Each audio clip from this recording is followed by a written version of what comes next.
This is the 1957 DeSoto Adventurer Convertible, built by DeSoto, a division of Chrysler Corporation.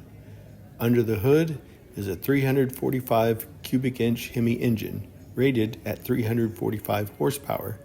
That made it one of the first American cars to deliver 1 horsepower per cubic inch.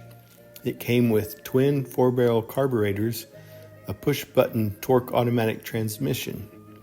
And this example has had a full frame-off concours-quality restored. The Adventurer was finished in correct gold with black accent, and only 300 of these convertibles were produced in 1957, making it incredibly rare. And for a unique touch of the era, Chrysler offered the Highway Hi-Fi, a record player right in your car.